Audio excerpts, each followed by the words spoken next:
Ok. Perdón.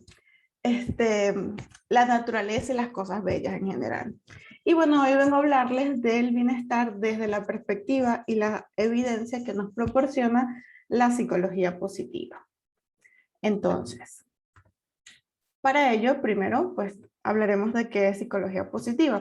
Aunque probablemente ya muchos de ustedes conocen este término que es muy popular en distintas áreas, no solamente en la psicología, sino también en el mundo de la educación y la organización. La psicología positiva a veces se confunde con muchas otras cosas. Pero una definición corta de psicología positiva sería que es el estudio científico del funcionamiento óptimo de las personas y las organizaciones. Lo que quiere decir es que es todo lo que funciona bien, ¿no? En el comportamiento humano, ¿no? O sea, como individuos, como sociedades y como organizaciones, ¿no? Esta disciplina tiene más o menos un poquito más de 2 décadas desde que empezamos a llamarlo como tal psicología positiva.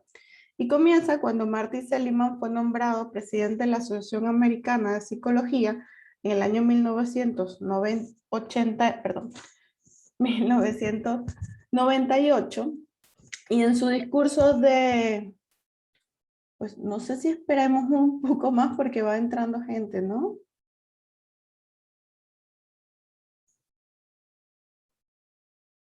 Bueno, me dicen. Vale. En su discurso propone dar un giro a la investigación psicológica que tradicionalmente estaba centrada en los aspectos como enfermedad, trastornos, en las partes más negativas y más difíciles del comportamiento humano. El mismo Martin Seligman concluye o empieza a indagar sobre estos aspectos luego de las conclusiones que llegó en su investigación de más de 10 años, donde él hacía investigación sobre indefensión aprendida. En sus trabajos él hacía unos experimentos con perros o con ratones, donde los colocaba en circunstancias muy adversas, ¿no? Esperando que desarrollaran este estado psicológico que se llama indefensión aprendida, que sería que estos dejaran de luchar, ¿no? Dejaran de buscar la recompensa y se rindieran de alguna forma a la adversidad. Y se dio cuenta que, contrario a lo que esperaba, había uno de cada 3 de estos individuos con los que él trabajaba no se rendían.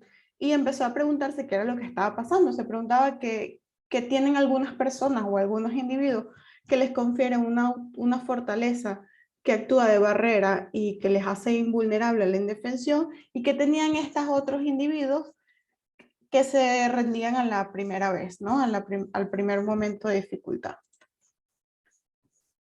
Entonces a partir de ahí empieza su búsqueda. Esto del estudio centrado en los aspectos negativos pues sigue siendo mayoritariamente en este momento. Esta es una revisión de publicaciones científicas en PubMed hecha hasta el 2009, y como pueden ver, pues el 85% de las investigaciones que se realizan están centradas en aspectos negativos como la depresión, el estrés y distintos trastornos, etc. Y solo el 15% en lo positivo. Y más recientemente, en otra revisión bibliográfica, pero esta vez de la fuente SciNet, podemos ver que el patrón se mantiene aún ahora. Bueno, en este caso hace 20 años después de que se empezó a proponer estos nuevos objetivos en la psicología, ¿no? Pero bueno, por supuesto que es lógico pensar que para aquel momento y todavía ahora las investigaciones tenían una prioridad, ¿no? El remediar o el reducir el malestar producido por diversos problemas individuales, sociales, psicológicos, enfermedades físicas, violencia escolar, racismo, etcétera, ¿no? Era como urgente y aún sigue siéndolo, ¿no? Pero bueno, la idea sería un poco equilibrar la balanza, ¿no? O sea, que no solamente se ponga foco en esto de negativo, sino que también poner foco a esto que es parte del comportamiento humano y que es parte de la psicología, que sería el funcionamiento óptimo, ¿no? Sería el lado luminoso de la vida. Solo para aclarar, bueno, esta es la primera publicación como libro que realiza Martin Seligman. Él al principio utiliza la palabra felicidad, pero más adelante él va usándolo como sinónimo, bienestar y felicidad, y muchísimos otros autores. Entonces muchas veces desde la psicología positiva, cuando se refiere a felicidad, estamos hablando de bienestar y viceversa, ¿no? Y entonces, aunque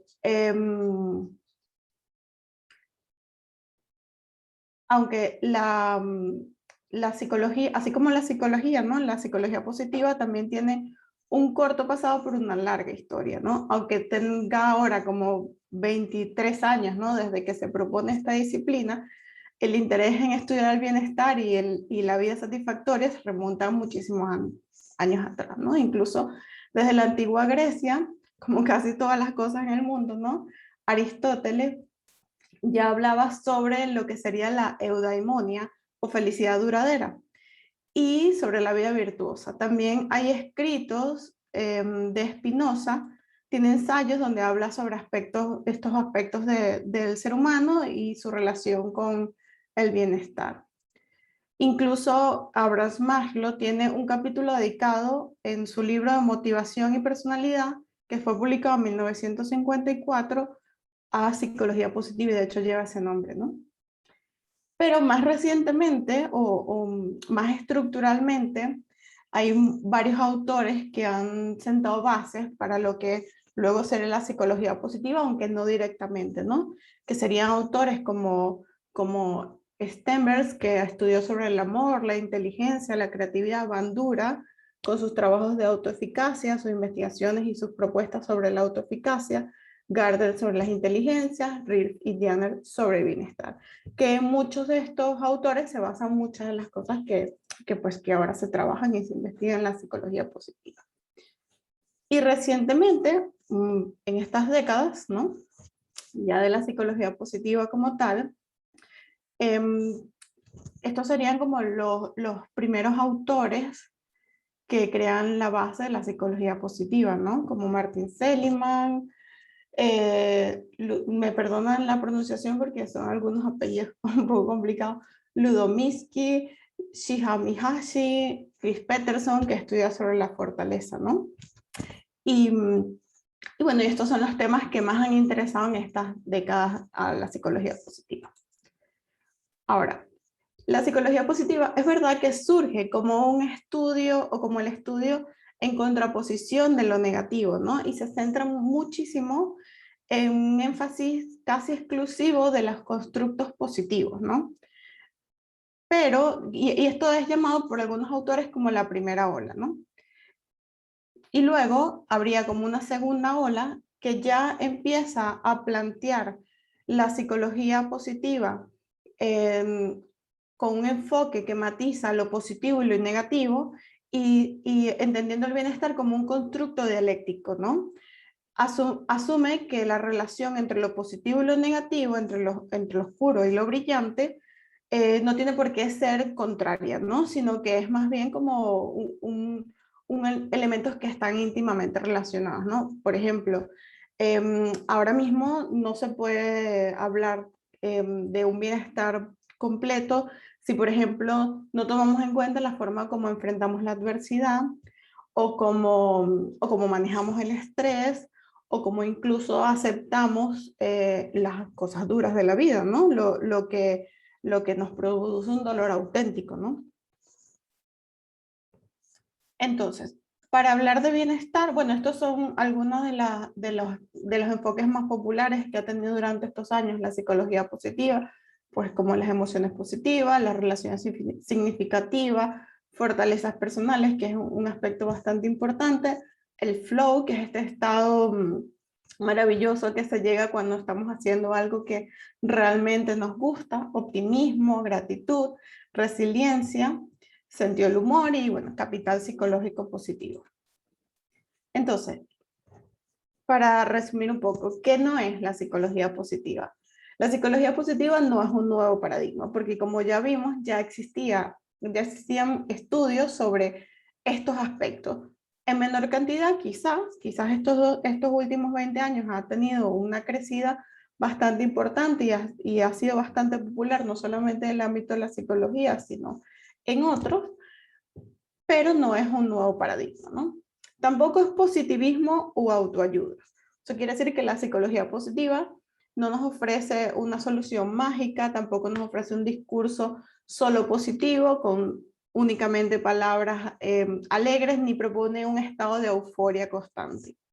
Y tampoco ignora el sufrimiento humano, que como les dije, en este nuevo enfoque de la segunda ola, de hecho, ahora que la psicología positiva ha integrado muchísimo de los elementos del mindfulness, de la autocompasión, pues este aspecto es fundamental, porque es parte de la experiencia humana y saber cómo manejar eso y cómo enfrentar eso es importante para el desarrollo de un bienestar global. Perdón. Ok, y bueno, para hablar ya específicamente sobre bienestar, primero hay que hablar un poco sobre qué es la salud, ¿no? La salud, según la Organización Mundial de la Salud, ¿no? Obviamente es el ente máximo o regulador en estos aspectos, pues no solamente habla de la ausencia de enfermedad, sino de un estado mayor, ¿no? Un estado que no solamente significa el que no existan, obviamente, estas enfermedades o estas afecciones, sino que también exista esto que ellos llaman, ¿no? Bienestar físico, mental y social, ¿no? O sea, que una cosa está relacionada con la otra, no existe un bienestar físico sin un bienestar mental. En una revisión que realiza el grupo Goimbo sobre literatura que proporciona la Organización Mundial de la Salud y la Fundación de la Familia Kaiser, ellos determinan o llegan a la conclusión de que el 89% de la salud está fuera de los espacios clínicos, o sea, tiene que ver más con nuestra genética, con nuestro comportamiento, con el entorno, con las circunstancias sociales. Y de estos factores, además, el 36% depende de nuestras actividades intencionales. Esto es importante para nosotros, bueno, como profesionales del comportamiento o relacionados con temas de bienestar, porque eso quiere decir que hay un 37% de las cosas que pasan o que podemos hacer que incrementarían en el bienestar de una persona o un grupo social o una organización, ¿no? Ok, y bueno, en un estudio de Lyubomirsky, un poco para ya refiriéndose a la felicidad como tal, que sería este bienestar más psicológico del que estamos hablando, ella plantea que, aunque esto puede variar según el contexto, ¿no? Esto es una investigación del 2008, que las actividades intencionales representan el 40% de los determinantes de nuestra felicidad o de nuestro bienestar mental, 50% genética y 10% circunstancias. Hago esta aclaratoria porque luego esta investigación ha tenido un poco de crítica, porque por supuesto es una investigación un poco centrada en países desarrollados y bueno, lo que posteriormente se ha descubierto es que realmente la situación económica y social, como seguramente saben ustedes, tiene un impacto en el bienestar. Y por ejemplo, el índice mundial de felicidad, uno de sus ítems tiene que ver con esto, con el sistema sociopolítico y las condiciones económicas que tenga un país para medir el bienestar de la sociedad. Entonces, este porcentaje de circunstancias y de actividades intencionales puede variar. Ok. Vale. ¿Y qué nos dice la psicología positiva sobre el bienestar? Bueno, otra vez definiéndolo, yendo a la definición de la Organización Mundial de la Salud, establece que el bienestar es cuando una persona es consciente de sus propias capacidades, puede enfrentar las tensiones de la vida y puede trabajar de forma productiva y fructífera, ¿no? Y contribuir a su comunidad. O sea, que se relaciona con este plus, ¿no? Que tenemos. O sea, no solamente es un funcionamiento normal, ¿no? Sino es un funcionamiento donde mostramos lo que tenemos, ¿no? Y donde podemos adaptarnos, ser productivos y sentir que somos parte de un entorno, ¿no? ¿Y qué nos ofrece la psicología positiva? Pues la psicología positiva nos permite definir con mayor precisión los contornos del bienestar humano. Y esto, pues, incorporando los elementos que contribuyen, ¿no? Con la psicología positiva podremos determinar cada uno de los factores que contribuyen a este bienestar de una forma un poco más organizada y con conciencia de su efectividad, ¿no? Entonces, bueno, un poco para hablar sobre el bienestar global, pues el bienestar global estaría conformado con esto que sería el bienestar objetivo, ¿no? Que sería el bienestar físico, social y material, y luego el bienestar que tiene que ver con nuestro comportamiento, ¿no? Que está dividido en dos grupos, el bienestar hedónico o subjetivo y el bienestar eudaimónico o psicológico, ¿no? Ok, entonces, el bienestar hedónico es este bienestar es el componente afectivo, es lo emocional. Básicamente es un equilibrio o es una suma entre placer menos dolor, ¿no? Y a partir de ahí tenemos lo que sería el bienestar hedónico, ¿no? Este bienestar instantáneo es el placer instantáneo que me da comerme un chocolate, por ejemplo, o la afectación que pueda tener un mal día o un rato malo en mi día, ¿no? Y bueno, básicamente esto significa para aumentar el bienestar hedónico, pues aumentar placer y disminuir dolor. Y esto sería como lo que propone este tipo de definición. Y luego el bienestar eudaimónico o psicológico, que este bienestar es definido como compromisos con los desafíos existenciales de la vida, ¿no? En este sentido, podría decirse que corresponde o tiene 7 factores, ¿no? La relación con los demás, la autoaceptación, propósito de vida, autonomía, dominio del medio y crecimiento personal. Aunque se definen estos dos conceptos por separado, están íntimamente relacionados, ¿no? Por ejemplo, si una persona tiene un propósito de vida claro, ¿no? Que sería ayudar a otros, tiene algo que le permite, ¿no? Trazar este desafío existencial, ¿no? En la vida y que le proporcionará este tipo de bienestar, pero al mismo tiempo cada actividad cotidiana que realice en pro o que esté alineado con este propósito de vida le generará un bienestar hedónico instantáneo porque le va a generar una emoción positiva. Bueno, aquí como les decía, las características son que el bienestar hedónico pues presenta un ánimo positivo, la ausencia de ánimo negativo, satisfacción en diferentes áreas de la vida, y el bienestar eudaimónico pues tiene que ver con el sentido de control y autonomía que tenga una persona, el sentido de vida y propósito, sentimientos de pertenencia, contribución social, que es importantísimo también, crecimiento personal y autoaceptación. Ok, vale. ¿Y para qué nos serviría estar bien, ¿no? Bueno, la evidencia dice que las personas que tienen niveles de bienestar altos son más sociables, más simpáticas, tienen mejores relaciones sociales, más satisfactorias, eh, tienen mayor facilidad para codificar y recuperar recuerdos en la memoria o incrementa el positivo y el optimismo, repara estos ánimos de estado negativo. O sea, es una persona que, por ejemplo, tenga un bienestar alto o más o menos estable, luego de tener un día muy estresante va a ser mucho más fácil la recuperación. En cambio, una persona que tiene un estado de bienestar más bajo, pues le costará mucho más recuperarse de estos estados de estrés. Incluso una persona que atraviese una situación de adversidad grave, pues tiene más posibilidades de crear crecimiento postraumático o evitar un estrés postraumático si tiene niveles de bienestar altos, ¿no?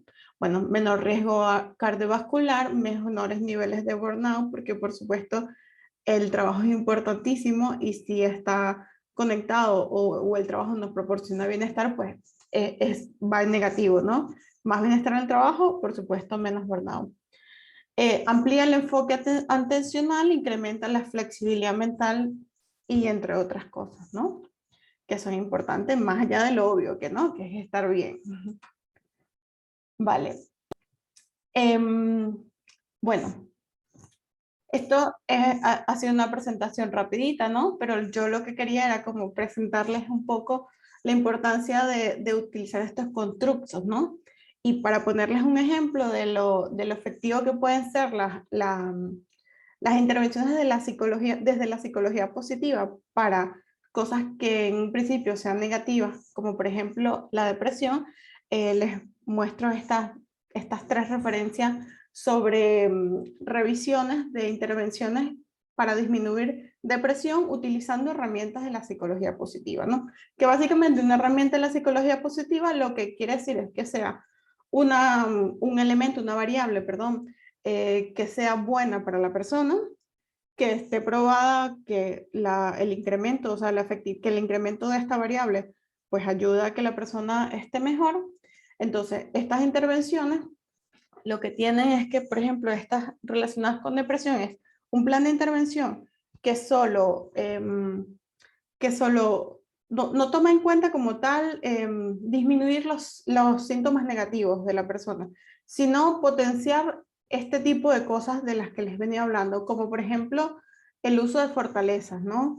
O las emociones positivas, ¿no? Entonces, de esta revisión, pues lo que obtuvieron fue la conclusión es que efectivamente, a través de este tipo de intervenciones, sí existe una reducción de los síntomas en la depresión y que aumenta el bienestar subjetivo y psicológico, ¿no? También que disminuye la ansiedad y el estrés. O sea que ya existe evidencia de que desde esta mirada se puede incluso intervenir este tipo de patologías. Y bueno, otra de las intervenciones más conocidas en la psicología positiva es, por ejemplo, la visita de gratitud, que es escribir como una carta de agradecimiento, quizás a una persona que fue importante en nuestra vida, pero que nunca le hemos manifestado gratitud. Tres cosas buenas, que esta es una de las más populares y a lo mejor la conocen, ¿no? Es una intervención propuesta por Martin Seligman y que también tiene bastante evidencia, que es, creo que el tiempo más adecuado sería como una semana para realizarlo, ¿no? Durante una semana, todos los días, al finalizar el día o algún momento de la tarde, escribir o, bueno, yo lo he visto incluso con dibujos, dibujar o contarle a alguien tres cosas buenas que te hayan pasado en el día. Esto nos permite no solamente poner foco en lo positivo, ¿no? En las cosas que sí nos han pasado en el día, ¿no? Agrandar este foco, sino también nos da una experiencia de aumento de emociones positivas y también ayuda mucho a dormir, porque nos vamos a dormir como más frescos, ¿no? Con una idea más relajada y no con las tensiones del día, ¿no? Tu mejor tú, que ya es una propuesta de intervención más larga, pues que está basada en las fortalezas del carácter, que las fortalezas de carácter son características que tenemos cada persona que se nos dan muy bien y que nos llenan de energía, ¿no? Y bueno, y luego ya usar las fortalezas ya de forma más individual, que tiene muchísima potencia como intervención. Bueno, yo les venía, pero no sé qué les parece contarle un poco sobre dos intervenciones que podían un poco experimentar. La primera sería el saboreo, que es una intervención para incrementar el bienestar hedónico, ¿no? No sé si... A ver. Si ustedes quieren, pueden participar. Si no, bueno, yo les voy a contar. Básicamente sería como tomarse unos minutos, cerrar los ojos, respirar profundamente, 3 veces, por ejemplo, y recordar de la semana alguna experiencia que les haya sido profundamente agradable, satisfactoria, o incluso puede ser cualquier otra emoción positiva. Por ejemplo, puede ser el orgullo, puede ser euforia, alguna emoción que ustedes que a ustedes les guste, ¿no? Entonces, a partir de ahí, pues, ir como indagando un poco sobre esa experiencia, dónde estaban, a qué olía, qué colores tenía, con qué personas estaban, y sería como reexperimentar un poco la emoción, ¿no? Alargar esa emoción negativa, porque bien saben que las emociones duran minutos, ¿no? No podemos alargar una emoción 3 días, ¿no? Ni un día completo, pero sí podemos alargarla un poquito, ¿no? O podemos reexperimentarla, ¿no? En otro momento del día. Y bueno, otra de las herramientas más populares son las fortalezas del carácter, ¿no? Las fortalezas del carácter es una propuesta, una investigación que realizó Chris Peterson y Martin Seligman, donde ellos fueron estudiando cosas, características de la personalidad que eran más o menos universales, que eran admiradas y reconocidas en distintas partes del mundo, o sea, son valoradas por casi todas las culturas, son importantes por ser ellas mismas, no como un medio para otro fin, son malleables, y bueno, son auténticamente nuestras. Es una cosa que si no la tuviéramos, no seríamos nosotros mismos, ¿no? Y además nos dan energía. Entonces, hay una página incluso que uno se puede meter del Instituto VIA, que ahí uno puede realizar el test más completo. Pero una intervención más simple podría ser, por ejemplo, preguntarle al grupo, a las personas, ¿no? Cuáles son sus fortalezas, y para eso uno se podría ayudar, por ejemplo, en estas preguntas, ¿no? ¿Qué te gustaba hacer de niño? ¿Qué te llena de energía? ¿Qué cualidades tienes que si te las quitaran ya no serías tú mismo? ¿Qué te motiva y qué cosas aprendes rápido, ¿no? Bajo esta propuesta de la utilización de las fortalezas que hace Marta Selima y Chris Peterson, al utilizar nuestras fortalezas cotidianamente, tenemos un incremento de bienestar. Además que, bueno, por supuesto, es algo que se nos va a dar muy bien, o sea, que está alineado con lo que nos sale bien y además nos llena de energía. Por ejemplo, yo al principio de la presentación, cuando me presenté a mí misma, les hablé un poco en general de las fortalezas. Y por ejemplo, una de mis fortalezas es el amor por el aprendizaje. Entonces yo casi cualquier cosa que haga que tenga que ver con aprender, y de casi cualquier cosa, aprender sobre muchas cosas, es algo que me da mucha felicidad. Yo creo que se me da bien, porque bueno, al final me quedo tranquila con eso y me llena de energía. Entonces, eso sería por un ejemplo, ¿no? Y bueno, yo los invito a que ustedes también piensen en su fortaleza y cuándo las usan y cuándo no las usan y cómo podrían incluso usarlas, ¿no?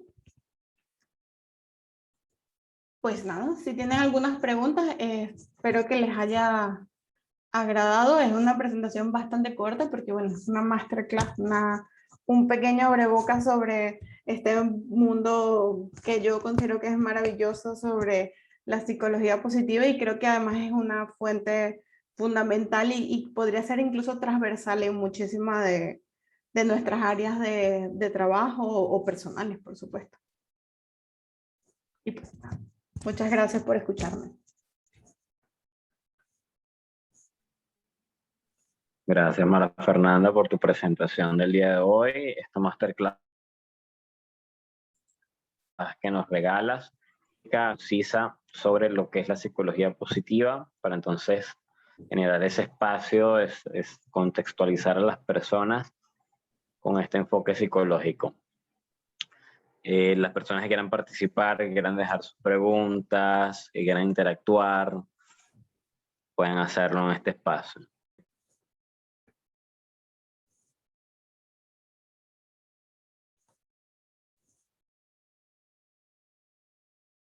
Así tengo una página de Instagram, ya se la voy a poner. Igual les cuento que no la uso demasiado, pero espero que a lo mejor me animo otra vez. Pero sí que la tengo, y la tengo con contenido relacionado con psicología positiva. Se los voy a colocar por aquí. Sí, hay un proyecto académico dirigido por María Fernanda. Ok, les vamos a pasar la información pues vamos a estar haciendo un grupo, una preselección para esa formación, ¿ok? Vamos a pasar los detalles, la cuenta de Instagram de María Fernanda también, para que la tengan allí en el grupo de WhatsApp. Sí, bueno, aprovecho y les cuento un poco sobre el curso. Ah, bueno, aquí están mis datos. A ver, aquí estaban mis datos también. Igual ahora se los pongo, pero sí, la idea sería hacer, o tenemos la propuesta de hacer un curso de 10 sesiones sobre psicología positiva, con los conceptos y los fundamentos básicos, con herramientas, con utilización de test para que ustedes puedan probar y llevarse esa herramienta, con prácticas, sí, prácticas vivenciales, ¿no? Sobre todas estas herramientas que ya tienen mostrada efectividad. Y sería un poco más o menos la propuesta del curso.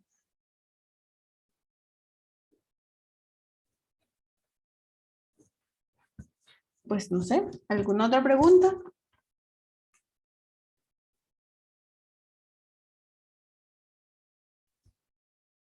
Bueno, ahí están mis datos. Está mi correo, mi LinkedIn, mi Instagram. Que igual cualquier cosa que me quieran preguntar, pues lo pueden hacer por ahí, o algún material extra que les dé curiosidad. Mira, ¿tienes algún libro en PDF que me puedas pasar? Bueno, sí que tengo algunas cosas, así que si les interesa, pues me pueden escribir y yo con gusto les enviaré la información y pues les contestaré.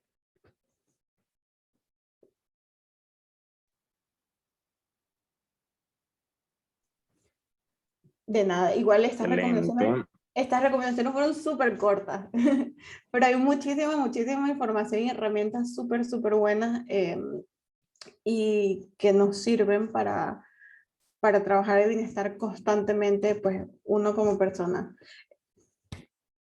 Ya está.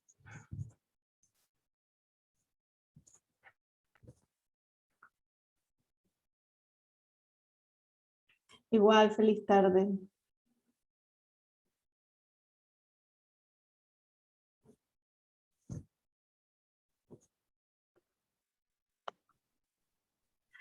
Bueno, muchas gracias a todos los que estuvieron por allí. De todas maneras, si quieren dejar otra pregunta, pueden hacerlo al privado por WhatsApp. Gracias, María Fernanda, por el espacio y bueno, seguimos en contacto. De nada. Muchas gracias.